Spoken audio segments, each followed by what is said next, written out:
Hi everyone, and welcome to a mini episode of The Product of a Strong Woman. Thank you so much for your time and your presence. Now, I'm excited to share this little mini episode because it is the last day of October. It is my birthday month, and I want to share the birthday practices that changed everything. I've been doing this for the past, I would say 6 years, 5-6 years, and it's been just life-changing. And I shared with some people a few pieces here and there, and they seemed interested. So I said, you know what, let me do this before the month ends. So there are 4 things that I do every year during my birthday that have truly just changed a lot of things in my life. Now, before I do share those 4 things, I want to say that I do have a clear understanding that as I'm approaching my birthday for me is literally celebrating a brand new year. So yes, I do celebrate Happy New Year's on December 31st, but it is more for a calendar, like taxes. Oh my God, it's coming up. That's about it. But not for my personal. I do not celebrate my Happy New Year that day on my personal matters. Now that I've cleared that out, the first practice that I do first and foremost is the most important for me. If I could do anything, that is the only thing I'll ever do on my birthday. And it is, I basically sit, meditate, I ask my highest self, I ask God, I ask the Creator, to give me that one word that would help me evolve and to be of highest service. Now, the key thing here for me is that I don't ask for me to be a better person. I don't ask to be a good thing or a bad thing or whatever it is. It's just to help me evolve. I don't know what that would mean. Now, when I did that the first year, it was the year that I went to Canada for RTT. And I remember being in the park with my kids and I heard clarity. And I wrote more details of what else I heard, but the main thing I learned that year was that clarity, because I got excited right away. I'm like, oh my goodness, clarity. I'm going to find out where I have to go. The big revelation for me that year was that in order for me to evolve is that I needed to have clarity within everything that I was hiding. Now that year, so many things broke down and I have a whole different concept when it comes to clarity. What happened? Basically, I left my job, the hospital job that year. No longer have gone back to a hospital job. And I also stopped talking to my mom that year. And that was very difficult. That was 4 years of not speaking to her. And we did not get into argument, we did not get into a fight. It was the most silent last conversation. And that was very difficult. But that year, that's the word I heard. And everything just kind of happened. And it did make me feel that I was able to be of service because of the experiences of now when I share with people and things that I was able to do later on and experience later on. Now, I don't become so attached, meaning like just because I ask for it, it's not like I need to hear it on my birthday or this month. I don't feel like that anymore. After that first year, I literally know it's a very silent, very comforting knowing that it will come. And once it comes, actually, I begin to hear from other people. So once I feel like this word pops up, other people will start talking about it and it'll just, be very, very strong. I will share the one that I had now for 41. I was washing my face and I heard, I'm ready to give birth. And now I have 2 children. I was like, I don't want more kids. But I heard, I feel fertile. I'm ready to give birth. And I'm like, oh, okay. It was because that year I had done so much work. And this year that just passed, I was part of a book. The podcast came through. I wasn't scared of doing so many things. It was a year of birthing so much from inside out. So that is how powerful it is when you ask for something of this magnitude. Whichever way or how you connect with your higher self or with God, that's what I ask for. Reveal that one word that will help me evolve and be of highest service. Number 2, I write a letter to the now future self. So I'm just turned 41, so I'll be writing a letter to my 42-year-old self. I write a letter And, these letters tend to be very exciting. It tends to be very, the feeling of the brand new year, and I talked to her and explained to her how excited I am to experience this, how I'm working on this now, and I can't wait to see what it evolves to or what it doesn't need to evolve to, or what I'm going to be learning. If I have a goal, if I have an accomplishment that I'm really looking forward to, I write to her about all of this. And the beautiful thing about this is that, like, right now I turned 41 and I read the letter for when I was 40. I had no idea that all the things that this person was writing and I was experiencing this year. So that's something I do. It's write a letter to my future self.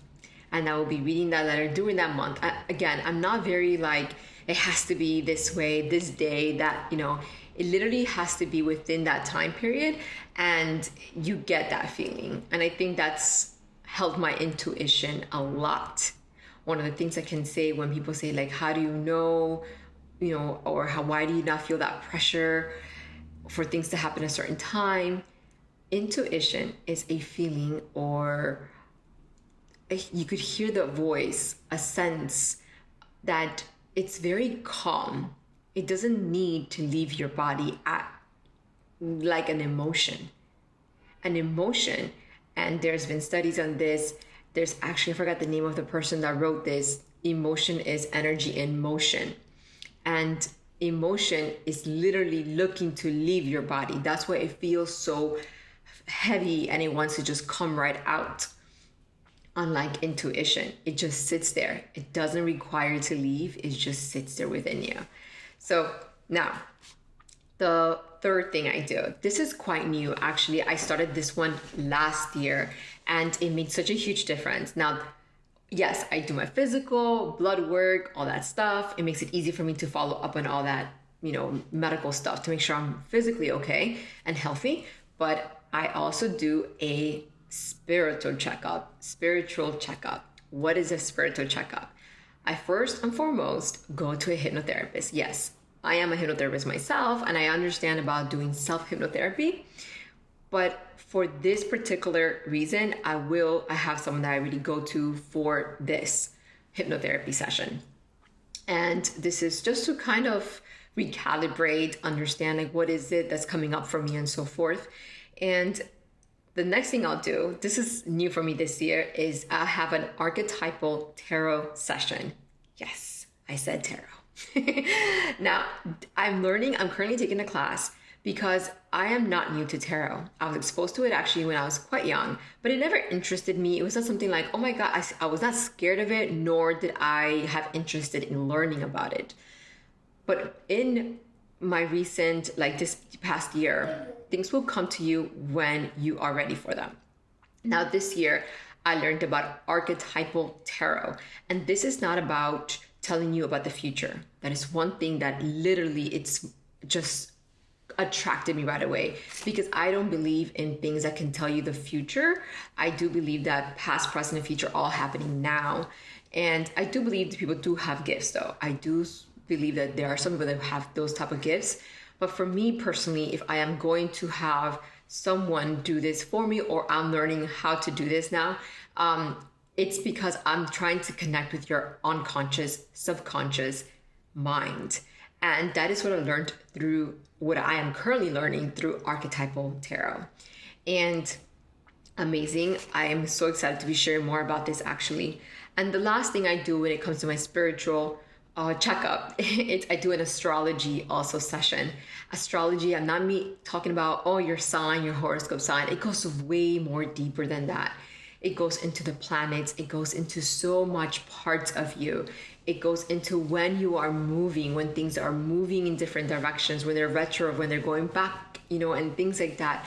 And in having done this, I began that last year. It made me feel way more confident in just being. As things are coming to me, I'm not looking to what do I have to do. I'm not focused on what I need to do. Rather, I am focused on just experiencing, just being, because I understand that, okay, this is happening here. Okay, this is why I'm feeling this way. What can I learn from this? Now, if I did not know about these planet changes and all these other things that are happening, I would have experienced this emotions or things that are happening as a way of me to like leave or try to correct, when I'm actually learning from these moments. And that's something that this is my second year doing that.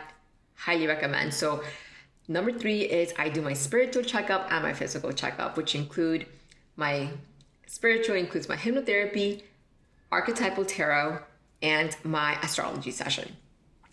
And then number 4, I do a release with love letter. This one is actually such a beautiful way to end the birthday month or the year, like for me, my year, right? Is because I write down anything that really was most of the times hurtful or heavy. I would say heavy. Anything for me is heavy. And I write a release with love, meaning like I don't try to find a way to make it like it didn't mean to hurt me. I look for what am I supposed to learn from this? What is it trying to reveal to me? When you ask those questions, I always say it'll be revealed to you, but it is in the question that you get your answers. That is something that changed my life. It is in the question that will change and give me the answer, not even the answer. So that is something I highly do. I'll give you an example. Basically, this past year, like I mentioned, it was a very difficult. The last episode I did was the womb regression that revealed a revelation. Now that one knocked me out. And I'm probably going to talk about that in another episode. But basically, instead of running away from my emotion, I literally just sat down. I asked it. I became the observer.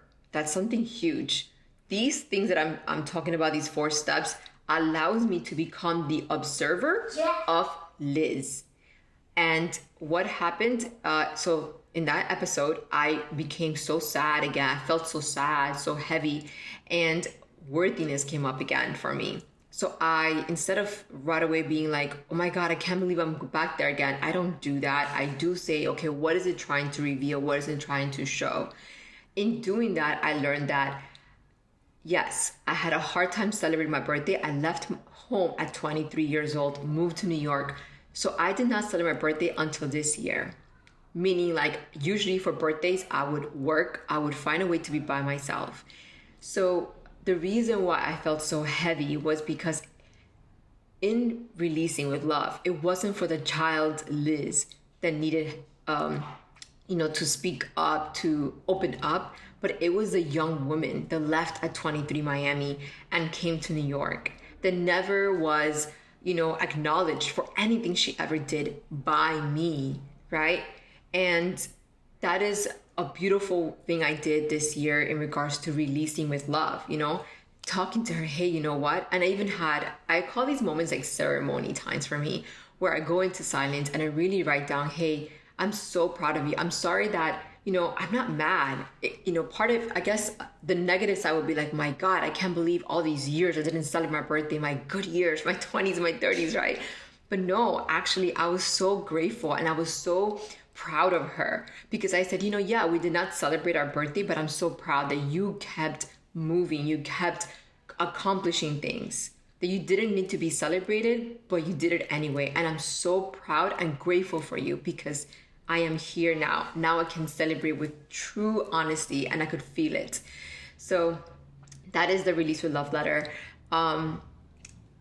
Just those are the 4 things I mainly do, and I'm just beyond grateful for birthdays now. It's so crazy, and I've shared this I think before, that what you need to help you feel, I guess not stuck or free.